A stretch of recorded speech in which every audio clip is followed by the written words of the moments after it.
Okay, well, I'm going to go ahead and get started, and people might still be filtering in, but that's totally fine. Hi, everyone. Thank you so much for joining us here today on day 3 of Rainforest Ambitions, and today is actually World Rainforest Day, so it's a great day to be here. This is World Rainforest Day's 5th anniversary, and it is our first global summit ever.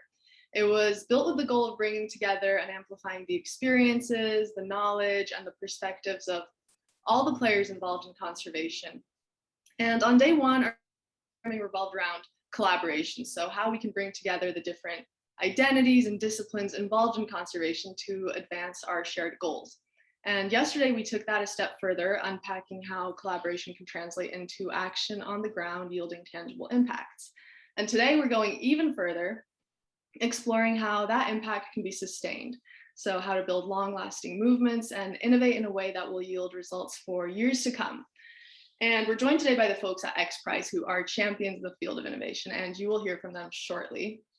We will have time at the end for a Q&A, so if anyone in the audience has any questions, please drop them in the chat and we will definitely be getting to them. And absolutely stick around for a very exciting announcement from XPRIZE at the end of the session. Without further ado, I'm going to turn it over to Beth Kaplan, who is Rainforest Partnership's Chief Strategy Officer, and perhaps more importantly, she's our very own lighthouse, ensuring we're always sailing towards the goals that guide us and the impact that defines our work. So there's no one better to lead this session, and with that, I will turn it over to Beth. Thank you so much, Nia. Nia is one of our 2 extraordinary global coordinators for World Rainforest Day, and if you have been seeing the activity that's been going on for Rainforest Ambitions, action on social media. If you've seen that, Nia is one of the shining lights who has been making that possible and truly transforming our Rainforest Ambitions into outcome. And I am so grateful for all of their work. With that, welcome to the 3rd episode of Spotting Impact in the Wild, where you can build your skills at identifying impact so you can develop and nurture your own climate optimism. I believe the best way to grow climate optimism, and let's be honest, generally the environmental space is not the happy place. It's not news filled with hope, but there's a lot of hope out there. The challenge is finding it, identifying it, grasping onto it, and building your climate optimism based on the good things that are happening. So when we can see it, assess it, understand it, and consequently take action to sustain and build it, we're going to internalize and justify why we should be hopeful. The series overall is designed to empower you to make purposeful choices in what you invest in, support, give to, amplify, and act for, so that your time and treasure is directed to actions that translate into results and shift them away from things that just aren't moving the needle, so that the capital you have, whether your time, your goodwill, your energy, your financials, translates into the return on investment for impact toward the goals you want to achieve. Let me give you just a really quick refresher from episode 1 for those who weren't there. We covered the 4 fundamentals of impact at a really macro level. And those 4 elements of impact are challenges and goals. What's the problem you're trying to solve? And what are the performance goals that are going to tell you whether or not it's being addressed? Impact itself, which is the progress, outcomes, and results toward or away from the goals that you have. It's what you accomplish. Activity. This is the means and the action taken. If you can say, this is what I do, this is what we're going to do, this is what we did, it's an action. And evidence.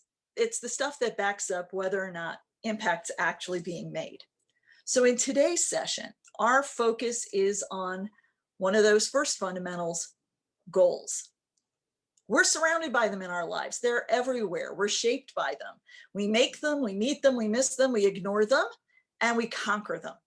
They tell us when we're doing well and shape our choices when we move forward or have to go backward.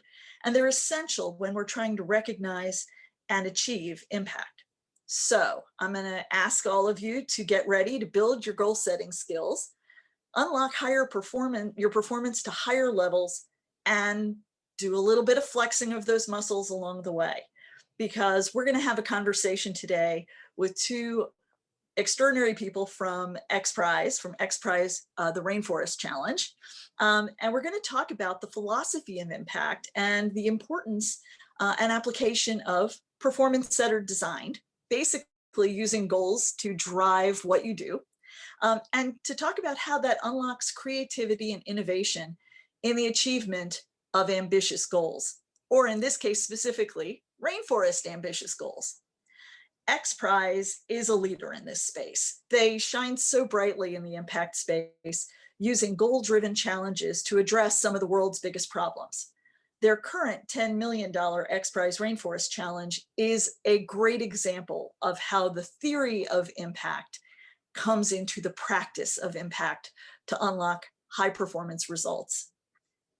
I just want to amplify what Nia said. After we have the conversation, we're going to go into a special presentation by one of our speakers, by XPRIZE Rainforest, who are going to make the live announcement of the teams who have qualified to move forward in this competition. So stay tuned, you won't want to miss that. Right after that, we'll go into a live Q&A. So yes, get your questions ready. We may address some of them in chat if you put them there, but if not, we'll ask you to post them in the Q&A section of Zoom at the top of your screen. And we will get to them then. I'm going to do a really short intro of our speakers, just to let you know. Then we're going to hop to the conversation that Dan, Peter, and myself have had. And we hope you enjoy the conversation and get a better sense of how to implement performance-centered design. So here are our two speakers. The first one is Dan Sells. He's the Impact Director at XPRIZE. And in that role, he leads scaling impact efforts for several of the active XPRIZE competitions, including XPRIZE Rainforest, XPRIZE Feed the Next Billion, and the XPRIZE Rapid Reskilling. He's also responsible for running the alumni network of over 400 successful teams from past competitions, helping them to connect with resources to scale the technologies they develop during their XPRIZE experience, including funding, marketing, manufacturing, mentorship, and more. We're also joined by Peter Houlihan, who's the Vice President of Biodiversity and Conservation at XPRIZE. He specializes in planning and leading expeditions into understudied and threatened rainforests all over the world for the purpose of conservation. He's operated regularly in more than 20 countries across Africa, the Americas, and Asia, and he's passionate about working with local scientists and communities and inspiring others to learn about our natural world. He's a tropical ecologist and conservation scientist by training, and also is overseeing the XPRIZE Rainforest competition. He's an adjunct professor in environmental science and policy at Johns Hopkins University and in the Center for Tropical Research at UCLA. He's also a National Geographic explorer and photographer, a frequently visiting scientist at the Smithsonian Tropical Research Institute in Panama, and an international advisor for the Borneo Nature Foundation. So we're delighted to welcome them here today. And with that, we're going to go to a short video about the Rainforest XPRIZE Challenge and then into our conversation.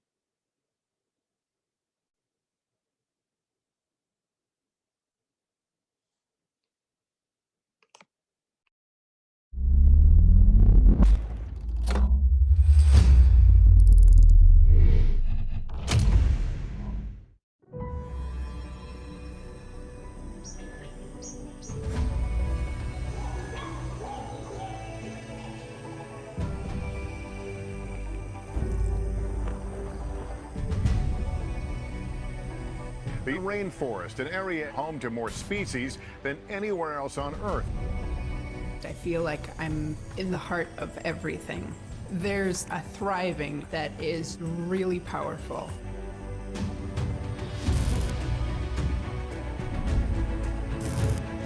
An area that cleans our air, purifies our water, and holds many of the important solutions to tomorrow's problems. This rainforest is instrumental to the survival of the entire human race.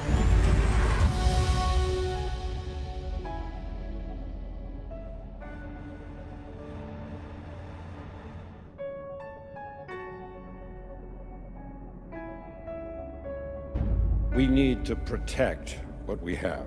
The future of humanity is at stake.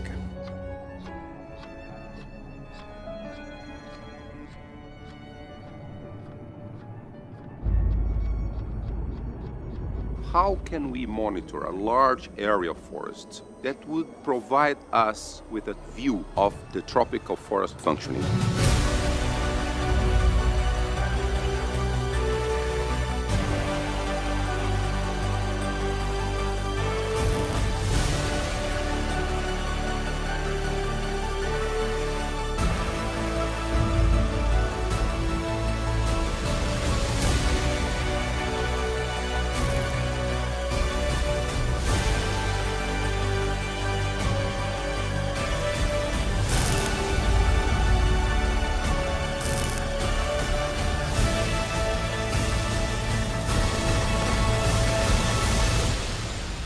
We need nature.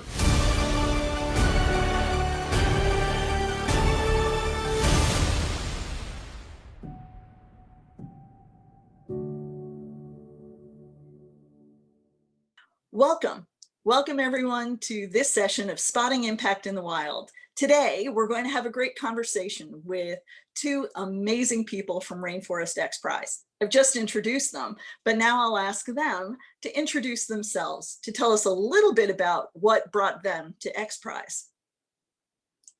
Dan? Sure. So I'm Dan Sells, Impact Director here at XPRIZE. And Beth, thank you so much to you and your team for having us today. I think we're really excited to be here.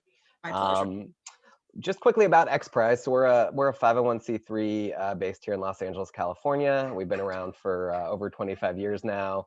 Run, I believe, at last count, about 24, 25 prizes. We've been launching a lot recently with a cumulative prize purse of over $300 million, I believe, or right around there. And so basically what we do is we run large incentive competitions to unlock socially beneficial breakthrough technology to solve some of the world's thorniest challenges. We've also launched other work streams, which we can talk about today around sort of alliances and a global visioneering model. But I know today we're really excited to talk about our XPRIZE Rainforest. And my work on that prize as Impact Director, I'm sort of tasked with thinking through in these big competitions and these amazing prototypes, how do we make sure we're not just running sort of fancy, expensive science fair exhibits, right? How are these prototypes actually getting the resources they need to become successful companies, whether that's for-profit, non-for-profit, some other combination, and actually get out to scale and have that impact we want to see it at that global level.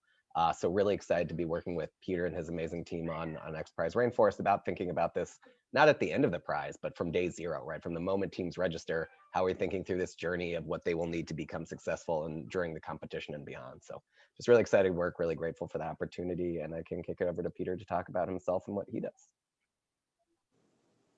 Dan, and thank you, Beth, for having us. We're very excited to be chatting. Hi, everybody. I'm Peter Houlihan, our VP of Biodiversity and Conservation at XPRIZE, overseeing our XPRIZE Rainforest program. And I joined just about a year ago, just over a year ago, at the beginning of the pandemic. And all of my background is in tropical ecology and conservation, leading different scientific expeditions for the past 15 years or so in about 20 different countries, convening local scientists and experts to document biodiversity in different threatened and understudied tropical rainforests, similar to the one that I'm in right now, where it's pouring. So I apologize for any background noise. It sounds like I'm sitting in the middle of a thunderstorm. I am. And basically gathering data necessary to inform decision-making processes with biodiversity data to inform policy, education, conservation action, and things like that. And one of the aspects of people working in this field, especially field biologists, that we're aware of is a huge bottleneck in terms of the amount of time and the labor in terms of the resources and personnel that are required to actually collect these types of data and analyze those data to get to a point where we're informing decision-making processes with science and facts.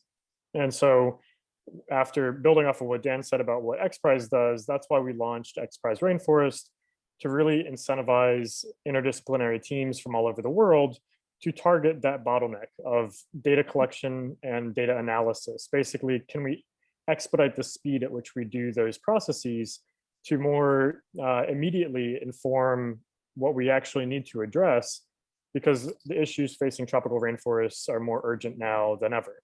So that's where we launched in the end of 2019 a 5-year, $10 million competition to bring people together, to really unite these interdisciplinary teams, different innovators, members of indigenous communities around the world, ecologists, people from different sectors of academia, tech spaces, to come together and collaborate, and not necessarily come up with or reinvent the wheel or come up with crazy solutions. They will be crazy solutions, but how can we really collaborate with existing technologies and come up with new approaches specifically for rainforest conservation?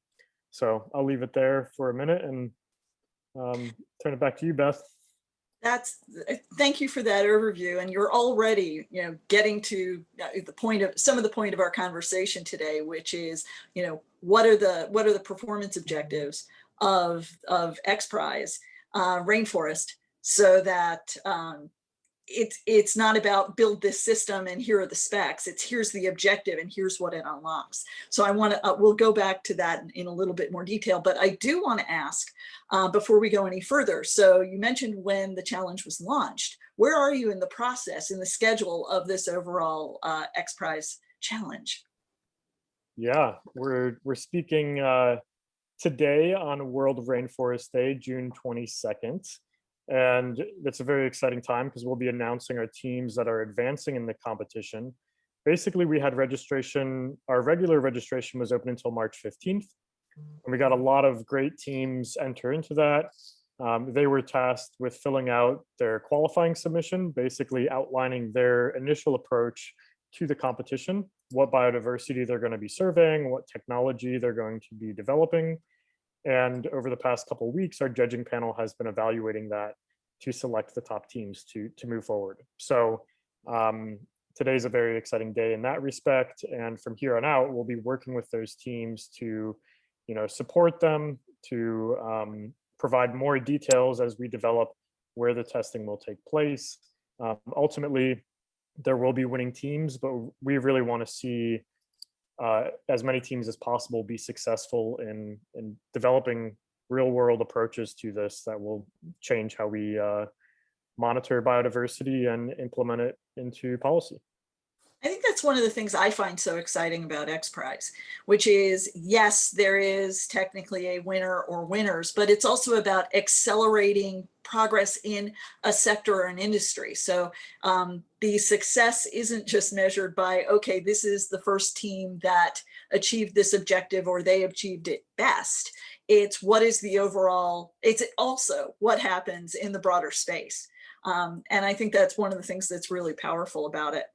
I'm going to shift a little bit to the broader practice of impact and of what I performance-based design. And I'm familiar with XPRIZE for many, many years. One of the early XPRIZE initiatives that was focused on space, the reusability of spacecraft, humans in it. That's when XPRIZE burst into my awareness.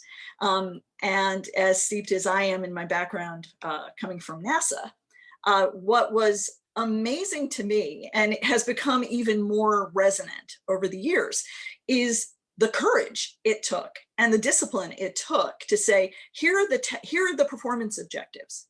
Here are some of the key performance milestones you have to achieve. Reusability, the time between flights, the elevation you have to go through. Okay, guys, go.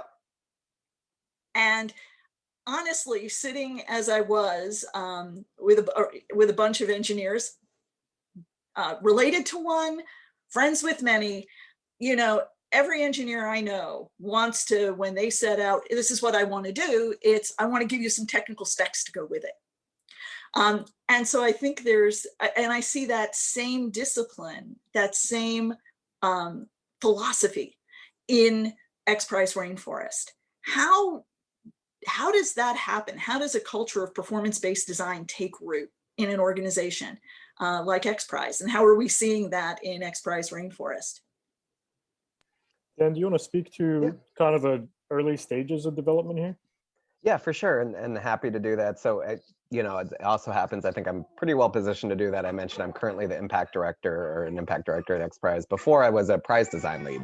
And so to your point, Beth, I think a lot of this work starts like way before we even launch a prize, when we're sort of doing that initial investigation of, okay, we want to do something to help rainforests. What does a prize competition in that space look like, right? And there are a lot of different directions that could go, and there are a lot of ways we evaluate it. And I think a huge part of it goes back to what you were saying, which is like understanding that, you know, a competition, yes, is about, you know, this high, this far, this fast, but it's really about a lot more than that. It's about unlocking and catalyzing new industries, new markets, new opportunities. So understanding that becomes key to sort of reverse engineering what the teams should have to do in the competition. So I'll go back because it's one of our favorites still. I think you're talking about the Ansari X Prize, and one of my favorite examples there. There were a bunch of things teams had to do to win that one. And one of them was the craft that you took to space had to carry 3 passengers, or the weight of 3 passengers. And 3 wasn't just like an arbitrary number. The vision that our founder and chairman, Peter Diamandis, had was, you know, a first market for accessing space. Because the goal was like, let's make space accessible to lots of people. And one of the first markets you could think of was space tourism, right? So 3 people was 1 pilot who knew what they were doing, and 2 passengers, 2 paying passengers, right? So, you know, it's that kind of, I think, design mindset that we bring to our competitions when we're designing them, to say, okay, what are we looking to do besides just unlock new tech? What does that tech in turn unlock? And then make our competitions based around that. So I think that's a huge part of it. And, you know, I think a lot of it then comes to, again, something I think you both touched on, which is sort of this idea that we're conveners, that we're catalysts, that we're bringing people together. And I know we're bringing together like an incredible group of stakeholders on this prize. And maybe, Peter, I can turn it back to you to talk about some of the amazing organizations we're working with on this particular competition. Absolutely. I think one of the most exciting things, yes, we're excited about the teams that will win this, but more so, I would say that we're really excited about the process and the journey that we're embarking on with all of these teams, with our ecosystem of our judging panel, our advisory board, our partners, organizations like Rainforest Partnership, and things like that along the way. And one thing that I think I've kind of equated this to is a really long-term conference where you go to attend certain talks or events, but then there are these social gatherings outside of this that are kind of in the periphery, where you're meeting and you're convening and socializing and just writing ideas on napkins or now I guess on our phones, but coming up with all of these additional ways to collaborate. Mm-hmm. And essentially XPRIZE Rainforest at this point has just felt like a vehicle to bring people together. And as Dan pointed out, you know, we're interested in activating and mobilizing a community at the intersection of conservation technologies for rainforests. There are people and organizations that work on those things, but if we could convene more people from outside of, you know, our typical spaces, and leverage, you know, different expertise from all over the place to really come together and focus on these common interests and goals that are so, you know, central to us. I'm really optimistic about this and excited about the road ahead. I love that you're touching on the idea of convening and breaking through, you know, the classic silos. Okay, technologists, you're here. You know, data users, you're here. The scientists, you go sit in the corner, and you know, the business people will be over there. And you know, maybe someone, you know, sends a note or an email. You know, breaking down those walls so the conversations happen in faster time with, you know, the ability to clarify. I mean, I think that's just, frankly, it's very much, you know, the way we view the world at Rainforest Partnership, which is to pull people together across communities and thinking. And it's really beautiful to see it being deployed in a major challenge. Like XPRIZE Rainforest. I do just have one question about that, which is how are you bringing in the stakeholders, the potential data users? And believe me, when you talk about, you know, accelerating the rate of data, the quality of data, the accessibility of data, you know, my ears perk up, and I hear somewhere off in the distance, you know, team members of mine going, more, better, faster? Yes, please. So Yeah. how are you pulling those folks in? Definitely speak to that. And then I would also say, just building off of what you just said, Beth, is, there's all of that, but, one of those key core challenges in rainforest conservation is that level of collaboration and breaking down those silos in this process of navigating a prize through it. I think we also can hopefully accomplish some of these larger competitions, outside of this altogether. One thing that's been central to XPRIZE Rainforest throughout this whole process is, centering Indigenous peoples and local communities and really bringing the right people to the table who have the wisdom and knowledge about tropical rainforests and also have the most at stake in terms of the threats that are, facing these environments and the people that depend most closely on them. So, I think that there needs to be a shift in the field of conservation as a whole. I think many of us not only agree on that, but are actively, driving those shifts in many different facets of our work. And with this, it goes into that collaboration and partnership and co-design, co-creation, but basically working with all relevant and pertinent stakeholders as partners. Everybody has so much to bring to the table, and the people who have not had a seat at the table for the longest time have the most to bring. So it's a matter of shifting the weight around and elevating the right individuals, communities, voices, stakeholders as a whole, so that yes, technology is one tool, it's one solution that can aid and assist us in this process. It's not the end all be all. And so, however, it can be most effective if we integrate the right people, individuals, communities from the very beginning. And that's really what Dan's role has been throughout, is focusing on impact that in many different programs, people start thinking about, okay, we accomplished or achieved this program or we're wrapping it up. Let's now think about scalability. But I'll turn it over to Dan now if you just want to speak to that as to why you're working on this from the very beginning and the importance of it on this prize in particular. Yeah, absolutely. No, thank you so much. And I'm again just genuinely excited to have this opportunity and this role on Peter's team, because as he said, I think if we waited until the end of this 5-year prize and said, okay, we have a bunch of cool stuff, let's go out to the world, it really would be too late. I think that's true for many of our prizes, particularly in this one though, right? As Peter was talking about, I think one key stakeholder group for us are Indigenous peoples and local communities, and make sure that we and by extension our teams aren't practicing sort of parachute conservationism, right? That they're not sort of often they're siloed, to use your word, Beth, designing something that they're sitting in Palo Alto or wherever thinking this will be great for the rainforest without having any real idea of what that means. So we've convened a Indigenous people local community working group that we meet with quarterly or more often as needed. And we've been talking a lot about issues around like biopiracy and authentic co-creation, right? So shifting the mindset from Indigenous people and local communities being beneficiaries of this tech that's creating the prize to being co-creators, right? And that can only happen if we're facilitating that from the beginning, not 5 years after somebody's designed a prototype. So as we move forward and we have a team summit coming up in July and this year, really make sure that's front and center for our teams. If I can hog the mic, there's one other group I'm excited to talk about that we've pulled together, which is a funders roundtable. That's a group I'm also really excited about as far as, again, sort of to Peter's point, it's not, okay, 5 years later, all right, go get, VC funding and go out to the world, right? It's realizing that our teams have a really challenging journey from going to that, apocryphal cocktail napkin to a fully scaled solution. And that's going to be like smaller check sizes up front, bigger ones as they look to scale. And understanding that funding is a broad thing, right? I think it's easy in our culture of like Shark Tank to be like, I'm going to go find a VC, I'm going to go find an angel investor, but like there are a lot of different funders, and figuring out who the right funder is. One of the things I think's really powerful, I don't want to leave it as an accidental, something for someone to discover. I think one thing that you said rings so importantly, which is thinking holistically about this project from the start, to think about what needs to be built into the design so that we can get to the outcome we want because it's outcome driven, and not have to do this retrofitting in the middle of, oh, you know, okay, I've got, again, sorry, my background, we got technologists who've fallen in love with this thing.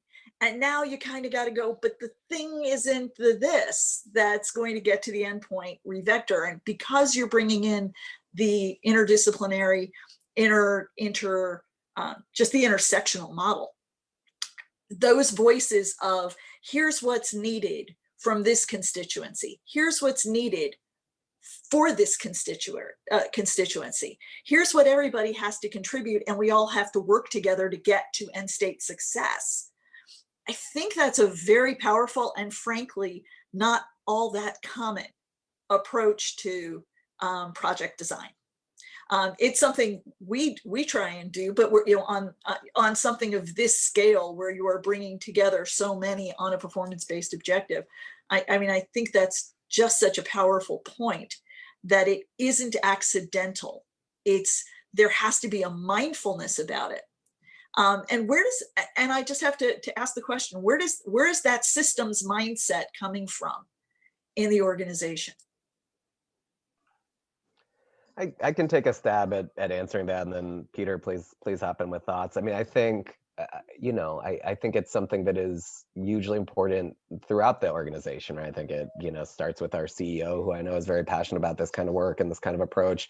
Our entire senior leadership team, you know, I think I can share that our senior leadership team has been taking time out of their very busy schedules the last couple months, just finalize what our impact strategy is, because this matters. Thinking about the end state matters so much. And then you know, I know everyone on Peter's team and myself, and then all the teams we work with at XPRIZE, right? The marketing team, you know, even the finance team.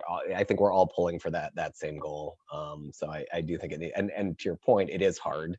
It is time consuming, and so I think there does need to be alignment across the organization for that to really work. I think one other piece I'll just kind of throw into this, going back to how hard it is, I think, and this is something you've said before, Beth, but just to touch on it, one thing that's really important to us at XPRIZE is this idea of being solution agnostic, right? So we sort of define the problem, but not, oh, it has to be a drone, or it has to be a, you know, satellite system, or it has to be whatever, right? So I think that's one of the both hugely exciting and challenging parts of this, because it would be tough enough to do this work if we knew exactly what we'd be getting, right? What the output of the prize that we could turn into an input of some of the scaling work would be, but we don't, right? And we don't know what the teams are going to be doing and where they're going to be at. And over the last couple of weeks, you know, Peter and myself and the rest of the team have been reading through some of these initial team submissions. And on the one hand, it is hugely exciting because you see the breadth of creativity and different approaches. On the other hand, it's like, well, if this team is making it into the finals, that's going to be a different set of needs and partners than this team, right? So that's another piece that we're, you know, I think trying to monitor and be on top of as well. Where to begin? I mean, there's so much here. And I think ultimately it's that, like, the solution to the competition is not, you know, the solution to the entire field, or it's not going to solve rainforests, but it's a long-term program and we can accomplish a lot in the process. And so I think that's kind of where this agenda comes from, is that every single phase and stage of the competition, doing it right, you know, constantly expanding, evolving, adapting, hosting these convenings of our IPLC working group and other groups of experts, and depending on what the needs are at that different stage for both short-term and long-term goals. I think my motivation coming from like entirely a career in rainforest conservation, and a lot of like pent-up frustrations on every facet of how traditional approaches to these different narratives have gone about in every single way. And I think with this, one of my desires when I took this on over a year ago was, we can guide this and shape it and steer it into something massive. There's a huge opportunity here. There's so much potential. And I do think, in addition to being able to bring people together, one thing about XPRIZE that I really like is you're convening people who are coming together that are solution oriented. And so much in conservation and things pertaining to rainforest, it's very doom and gloom. There's very, you have to take the wins that you can get, and it's not always the most optimistic. But this is something that no matter what angle people are coming from, whatever backgrounds, people have, shared common goals and interests, and that's kind of a beacon to look forward to in terms of there's something we can contribute into this process to enact some kind of change. And if, the more people that feel that kind of way, the more we collectively move this wave forward. And so to me, I think that's working with all of the different stakeholders. It's not just a academic issue to be publishing about, or it's not just, it's not just certain people's problems. Collectively as a whole, we all need to be approaching it. And so I think that's kind of where this holistic mentality comes from. And we're just, as we navigate through this, like Dan said, his experience on Rainforest prior to this, my experience on prizes prior to XPRIZE, so we're all coming from different angles. And yet I think that's what's necessary is more stakeholders. So anyway, can I just respond to that? I know we probably need to get to another question, Beth, but what Peter just said, almost in passing, is so important. Like you said, I don't just want to leave as a nugget for somebody to get, but that I think it's easy to glaze over how important and how exciting, and this is part of why I signed up for XPRIZE, just the fact that we do really lay out a hopeful vision of the future, right? I think that is such a, again, easy to take for granted. It's not, not necessarily going to make the top 10 bullet points of what we want to do for Rainforest, but I think that is so important. I mean, if you look at these big challenges that we work in, it's so easy to just feel defeated, right? It's, okay, climate change is getting worse, and the world seems to be getting worse in a myriad of ways. And I think obviously the pandemic has just, been a huge toll in so many ways. So, but just being able to come to work, which for the time being is my dining room every day, and just feel hopeful, feel like, what, there's I can put in these 8 or more realistically 10, 12 hours, and at the end, maybe the world just gets a little bit better. Maybe the work that Peter and myself and then our teams really, who are the real heroes here, are doing, really can make things better, right? It's you would think that would be a basic assumption, but I think for so many people there is this fundamental hopelessness. And I think the stake we have in the ground, the megaphone we say that these problems are big and they're scary and they're hard, but they are solvable, I think is hugely powerful. And I'm so delighted to hear you say that, because one of the things that's important to us at Rainforest Partnership is hope and optimism. And we don't carry that as a banner on, some unfounded sense of, well, we're all, just looking for a glimmer of sunlight or a glimmer of goodness. It's out there. Progress is being made. And here's how find the impact. And so we know that when we do things that move the needle, that's reasons for hope, and it's justified, and we're one part of it.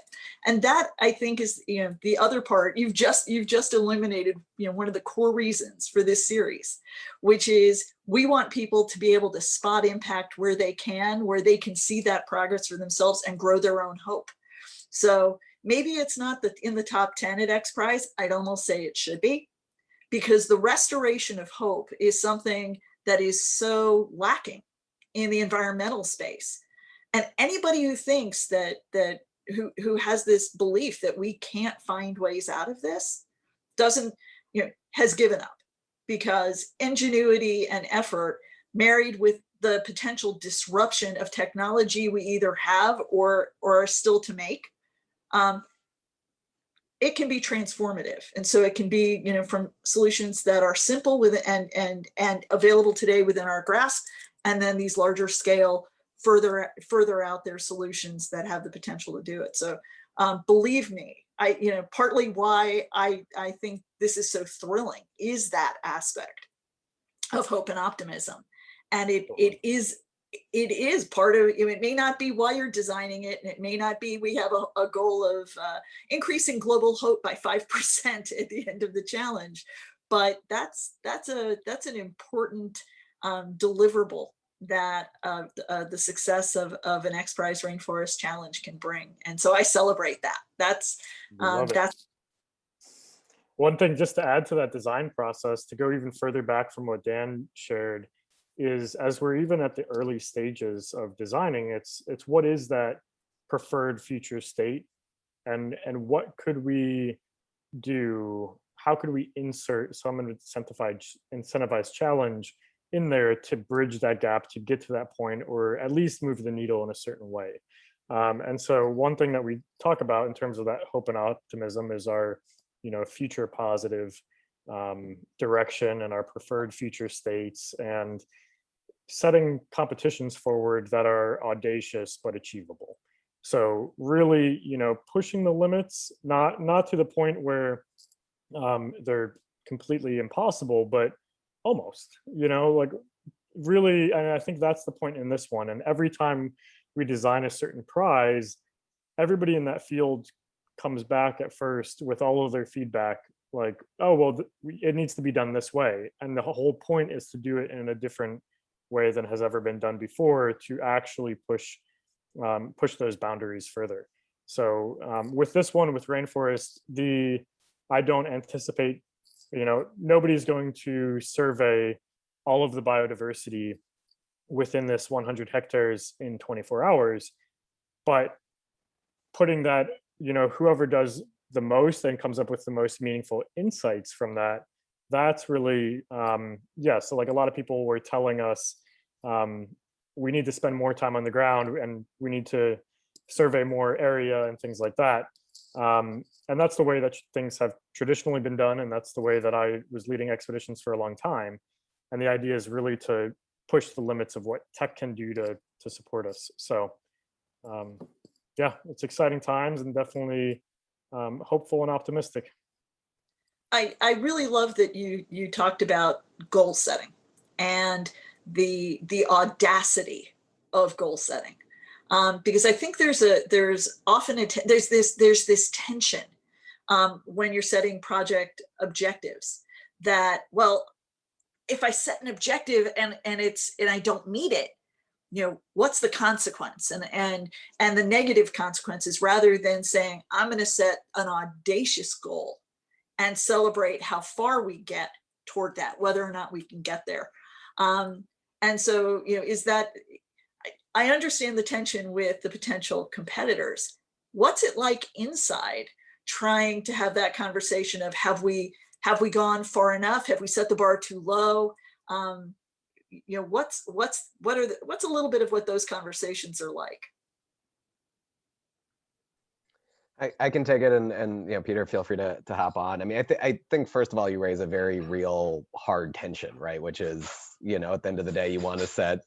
It's easy to say in abstract, okay, of course we should set stretch goals, but at the end of the day, people, jobs are tied to this. Right? This is a real thing. I think to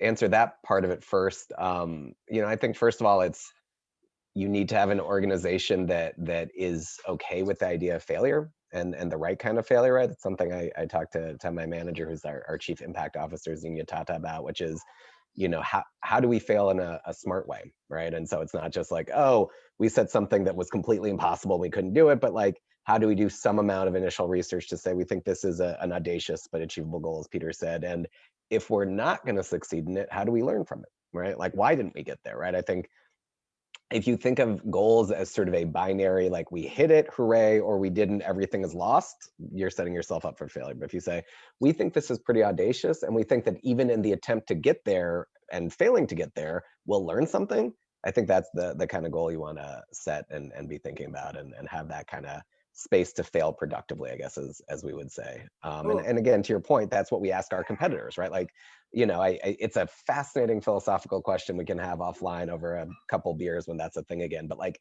what is the right rate of success for XPRIZEs, right? Because it's not 100%, right? Not every XPRIZE has been won. And I think, if every single XPRIZE was won, maybe we weren't setting that bar far enough out.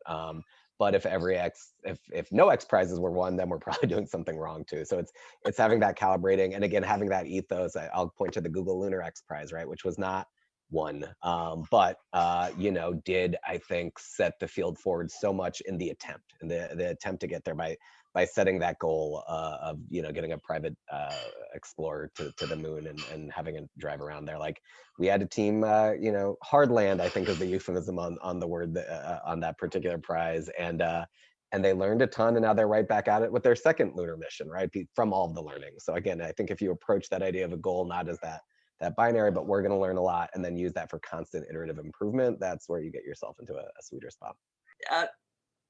Peter, I guess I'll turn this to you. In the objectives for XPRIZE Rainforest, you know, the goals that we collectively have for forest is, you know, thriving, healthy forest, and, you know, protected, you know, not just for now, but for always. The purpose of XPRIZE Rainforest, or the technical objectives, are around biodiversity. So it's not it's an important goal. And how does that take its place on the continuum of indicating the health and well-being of rainforests, or serving to get us closer to that ultimate objective? Absolutely. You know, I think fortunately, we're in a decade now where there's so much of a focus on the environment, on biodiversity, on different frameworks and protocols. There are certain metrics, like, for example, you know, carbon in the past few years has really become a metric for valuing certain forests. And what hasn't been as clear is, how do we measure biodiversity? How do we communicate that value? And it's a very complex question. And I think what's exciting about so many aspects of XPRIZE competitions is we'll be in conversations with our judging panel, with our advisory board, with our teams, and get to points of certain things that need to be developed in certain ways, and realize, well, there isn't a way forward for, like, we need to innovate a new approach, or we need to innovate a new collaboration, not just the technologies. And the idea behind XPRIZE Rainforest is fundamentally it's a technology competition focused on biodiversity. But through that, you know, we are tasking teams, and how they'll be evaluated in the competition is how they go beyond that. We don't want to just see species lists alone. What do those species and the presence of them, what does that actually mean about the importance, the well-being, the health of tropical rainforests, and the people that live within them or depend most closely on them, and how can that actually be utilized and communicated and extrapolated in ways that support their long-term preservation.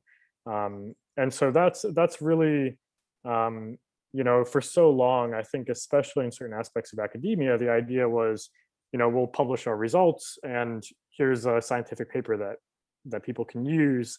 And that doesn't necessarily, not just to, you know, pick on academia, but that's one of many cases where we could go further to extend, or we're going to task our teams in this process with, you tell us what that actually means. And you can approach that in many different ways. We're providing a whole framework for, you know, insights from the biodiversity data that will be viewed favorably. But ultimately, we want, you know, scalable technologies, affordable technologies, accessible technologies that can come out of this competition, that could be, you know, delivered into the hands of the right people, or, you know, the right people have ideally already been involved in the process through the framework that we're laying out in this competition, and actually be used to integrate that metric of biodiversity into decision-making processes. So yeah, there's a lot on that aspect, but that's one thing I'm most excited about. This is, you know, in this field, many of us could look at satellite imagery. We could go on different mapping technologies, look at certain tropical rainforests and pinpoint, saying, we know this part of the Western Amazon or Central Borneo or Madagascar are the most biodiverse places on the planet. We already know those things. We want to actually go beyond, what does that mean, and how can it support the pipeline thereafter? Well, what I think is an important point coming off around that, and from that is, there's a lot. By the way, I was part of a discussion earlier today about direct measurements of things that tell you about the health and well-being of rainforest, and things that are indirect or inferential measures, and how do you take something, whether it's, you know, an indirect measurement or a proxy measurement, and what does that tell you then about the health and well-being of the forest and everything that's living there and dependent on them. So I think that's an exciting part of this, where, you know, it's not only the measure of biodiversity for, you know, the sake of the biodiversity, which is important, or for what we think we know about what it tells us about forests, but that really starting to understand or open the door to, what does this data tell us? What are other inferences that we can make that we don't understand today? And because getting a lot of those direct measures are harder in some places than others. And so that, I think that for some of the coming back to the performance goals is just really exciting. That it's not just do these counts, you know, don't just get data, turn it into tell me why it matters and move it to a metric. And that's kind of, yeah, I mean, I'm sorry, that's just thrilling. Yeah, I mean, that's a big part of this as well, in terms of selecting where testing will take place, and even the scalability of this beyond. You know, we want that these solutions, these technologies can contribute to, you know, different efforts or objectives or SDGs, UN CBD, or different protocols, key biodiversity areas, things like that, to actually be producing data that can layer into these and support those efforts. So yeah, I mean, I think we've gotten to an exciting point where we're actually seeing, even though the testing won't take place for 2 years, I think we're excited with the trajectory of where this is going. And I guess that triggers one other question, which is, with the diversity of teams, the diversity of the experience and the geography and the disciplines, is there something that's a consistent through line, a consistent characteristic of the teams that are successful, or the participants who are really successful in it? Because obviously they don't come from one cookie cutter in what they know or how they're financed, or their level of education. Is there something, one or two characteristics that stands out that most of the successful teams or participants will have?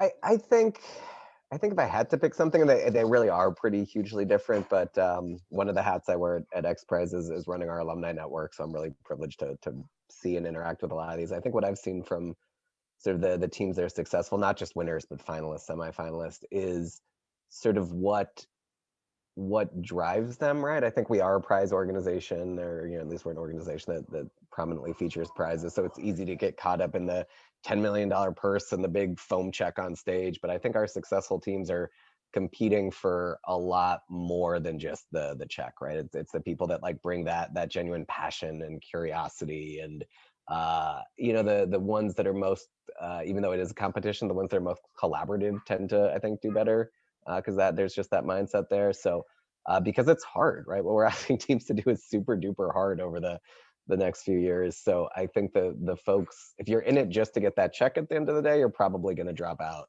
before you get to the end. But if you're in it because you have that passion, that curiosity, that sense to innovate for good, I think that's what keeps the teams up for these like crazy, you know, 48-hour benders when they're trying to like fix the last thing right before the judging and all of that. So yeah, I think that's what I would point to. I would just add the openness for creativity and innovation. Yeah. You know, I think we all get comments from certain people that, you know, come from certain fields across different prizes, and they're like, well, the competition needs to be framed in the exact way that my whole career has always been.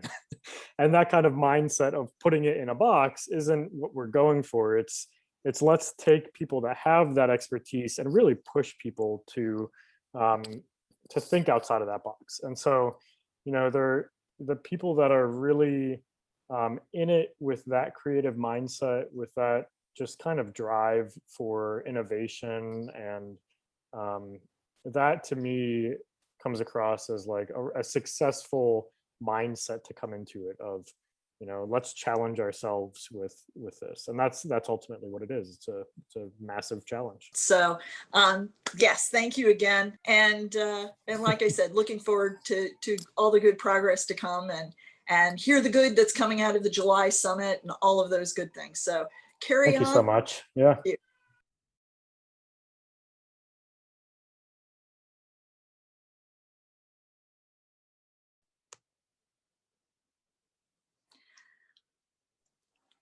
Welcome back. And as Dan and Peter come back to us on camera, thank you so much for that great conversation. I'm going to turn it over to Peter now because we're going to go into the next activity. Thank you, Beth. Just going to share, some updates for today being World Rainforest Day. And then we'll get into a Q&A and some time for discussion. But thanks again for facilitating this, and to Rainforest Partnership for hosting such a great World Rainforest Day multi-day event. And of course to Nyanta, as always, for the brilliant support as well. I just wanted to share a couple updates today. So we actually, spoke a year ago around this time, and as we mentioned in the previous talk, XPRIZE Rainforest was launched in the end of 2019. And during this whole time since during the pandemic, we've been in a recruitment phase. And today is actually a really exciting time because we're moving into our next phase of this 5-year competition. And so I'm just going to share a few quick things and then some exciting news, and then we'll get into talking. But looking at our 5-year timeline for this competition, our regular registration closed in March, and since then our teams worked on filling out a qualifying submission. And this was our first opportunity to see who our teams are and what their approaches to this competition that you just heard a lot about will be.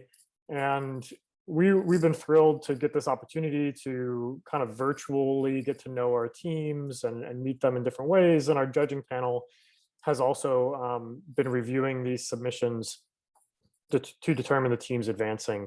And so today we're actually announcing those teams moving forward in this first round. And there are many other checkpoints and milestones along the way ahead before we get to testing that will take place 2 years from now and thereafter. But today is just an exciting moment to learn about our teams. And so we're just going to share some really high level information to that regard. As always, we are super grateful for this phenomenal advisory board that's been supporting us over the past year, as well as a number of really key partners and collaborators. Of course, Rainforest Partnership has been there throughout. Other organizations like Neotero, GCF Task Force has been hugely helpful.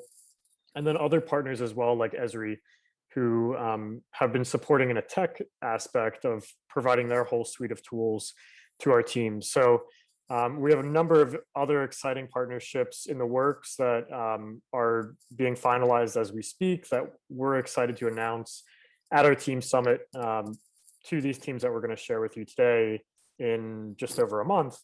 But also, as we spoke a little bit over this past hour in this talk, our Indigenous Peoples and Local Communities Working Group has been a phenomenal group to convene with and speak with and collaborate with throughout every phase thus far, and are critical to the core DNA of our prize and all of these milestones moving forward.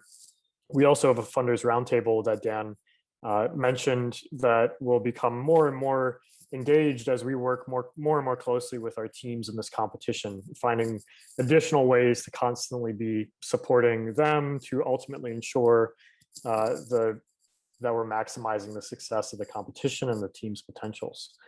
So with that, we just wanted to give a big shout out to our judging panel who has been dedicating their time and expertise and knowledge in evaluating these at this very early stage, and providing a lot of great feedback that we'll be sharing with teams in a variety of different ways on how best to continue approaching future milestones, and also, great ideas for workshops and trainings for our teams to constantly be building their capacity and their skill sets and really bolstering their approaches in many different ways to the competition.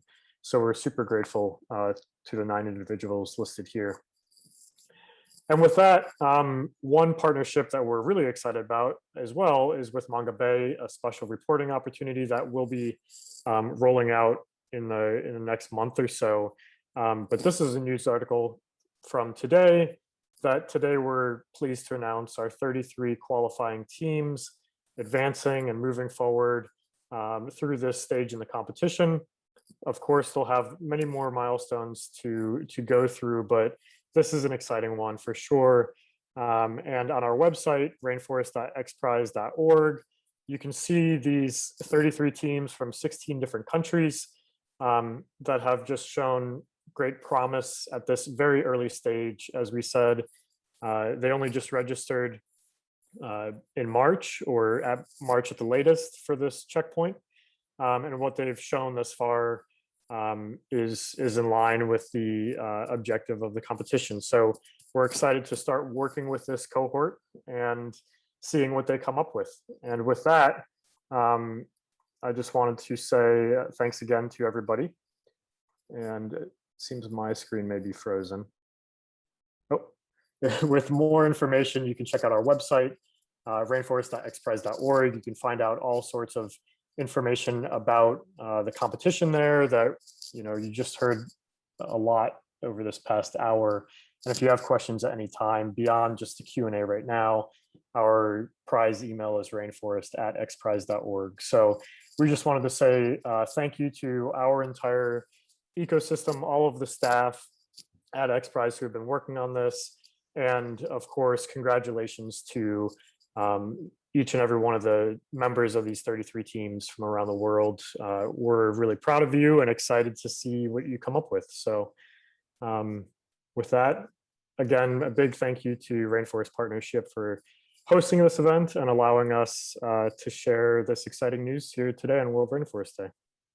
We're delighted to host this for you, and thank you so much for taking this opportunity to share. Congratulations to all those teams.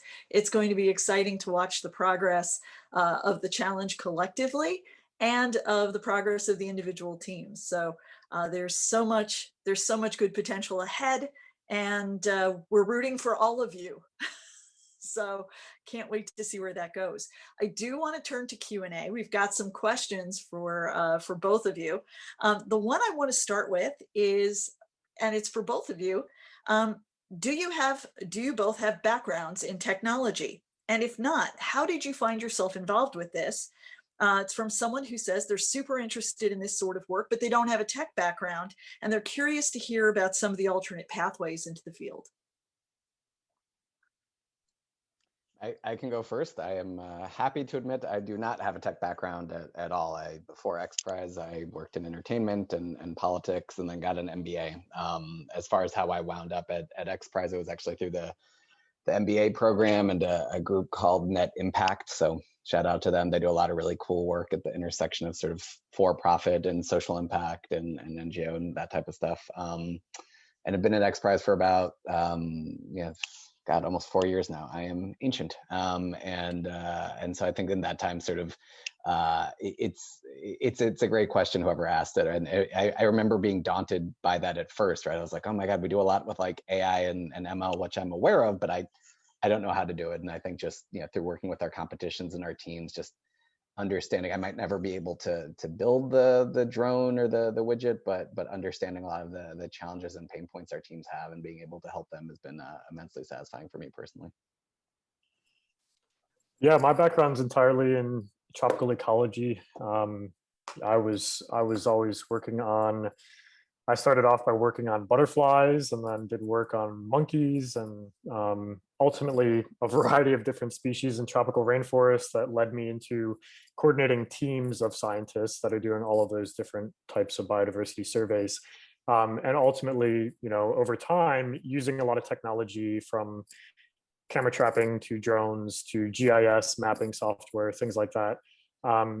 And so one thing that I would say that I love this question because I think that a lot of people come up through their various career pathways with the assumption or expectation that it's super linear or it needs to be a traditional route. And, what we're really promoting here with these types of XPRIZE competitions is these diverse backgrounds and perspectives and collaborations are critical. And so, it's not that you necessarily need to have that tech expertise yourself, but maybe collaborate with somebody that does. And that's kind of the approach that we're working on here is bridging those gaps and fostering that type of collaboration. And you all talked about that in the course of our interview. These are highly multidisciplinary challenges. And so it doesn't just take the technologists to make them happen, nor to assess them. You've got to have that breadth of skills to bring them all to life. Going to move on to the next question. And it relates, there are two questions here about funding. So I'm going to smush them together a bit, and apologies to the questioners. I hope I do them justice, or I'll do them in A and B.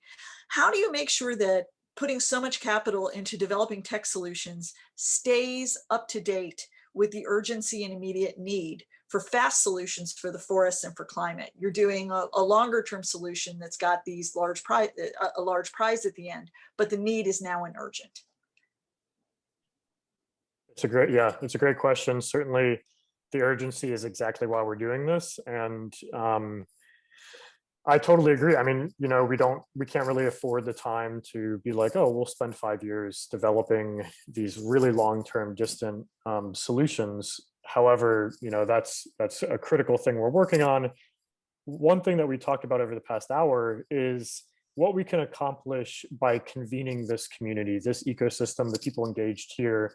There is a lot that we can accomplish by just focusing on coming up with solutions outside of this one thing. We have this goal in mind for the competition, and we're actively bringing together different organizations, universities, entities all over the world to just be engaged in this process. And so it's not just the one down the line objective.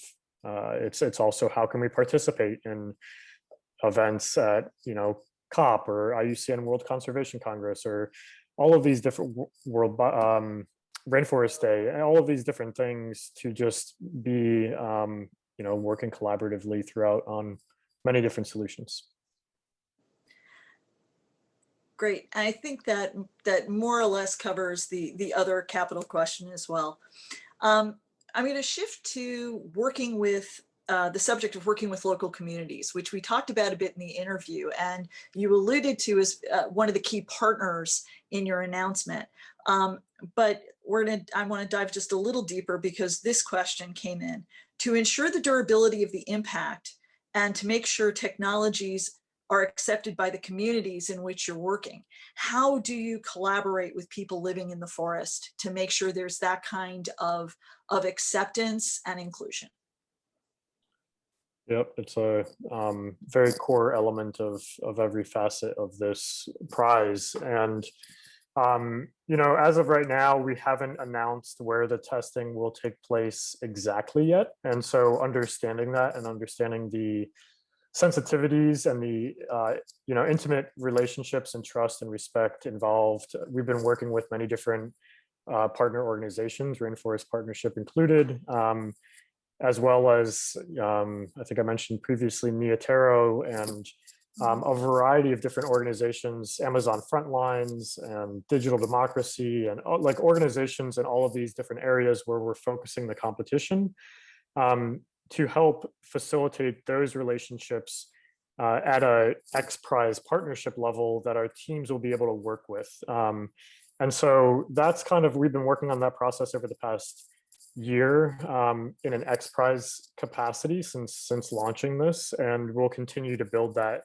throughout, but it also builds on the relationships that, all of the people involved in our ecosystem, from me to you to everybody else that we've been working with on our judging panel, advisory board, everybody's been bringing in those relationships to be engaging in this way, particularly also centered around our Indigenous Peoples and Local Communities Working Group, which is focused on, every month or every other month coming together to workshop different stages of the competition that we're at, saying, here are near term and long term goals and objectives.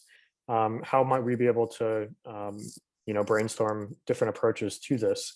And then another aspect that Dan can speak to that's an exciting opportunity coming up is just co-designing and co-creating opportunities that we're going to be facilitating for our teams in this process. And we have a really exciting one that we're developing just over a month from now. So Dan, if you want to speak to Team Summit a little bit.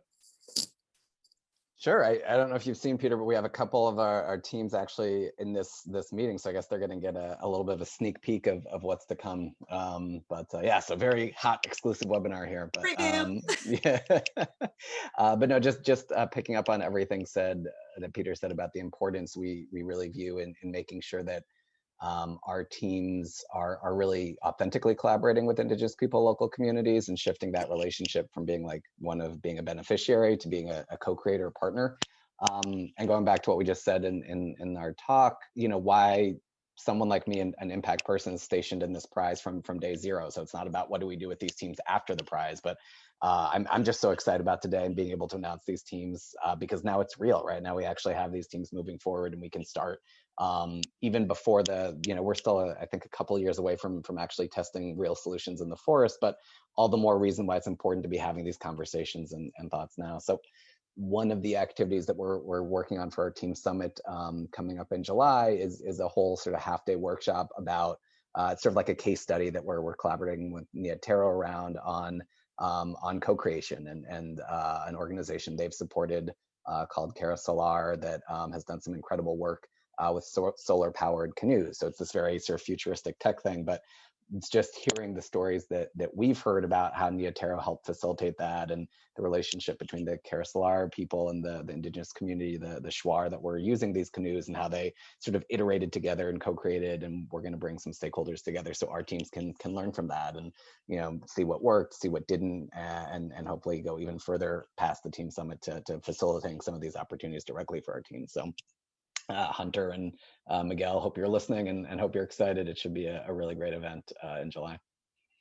That sounds great. And one thing I just want to highlight is I think when you talk about creating these relationships at the XPRIZE level, you're creating these relationships that are going to be because of the halo of trust that they will have in the teams you've selected and the teams will have in the communities you're working with. You're accelerating the pace of this faster than any team could do it on their own if they had to establish a relationship in a community. So it's, again, that very holistic, how to get, provide the key resources to get to the end objective faster and to create, even to level the playing field as far as some of those things go. So again, it's showing that impact-centered, performance-centered thinking that's inherent to XPRIZE, and I'll bring it to an end in full circle with that. Thank you both. Thank you so very much for sharing your insights, sharing the experience of XPRIZE, giving us the up-to-date news today. I really, really appreciate it. On behalf of everyone who's had the chance to listen, who will watch this later, they are going to learn so much from what you've shared. All the videos from Rainforest Ambitions are going to be available on our video hub. So if you want to share this with someone, they'll have the chance to see it there. Or if you want to see it again, it'll be there for you. So thank you so much for watching and being a part of this today. Peter and Dan, just so you know, I sent your report cards. Uh-oh. Oh boy. Well, before we read that, whatever that might be, I just wanted to say thank you again to you, Nianta, the entire Rainforest Partnership team. You're all wonderful and do absolutely amazing work that's, crucial to the future of everything we're talking about. So we appreciate you. We are delighted to be partners and collaborators working toward our shared goal, and it's wonderful to be on the journey with you. Thank you both so much. Thank you. Looking forward to seeing that report card. Take care, everyone. Take care. Bye-bye.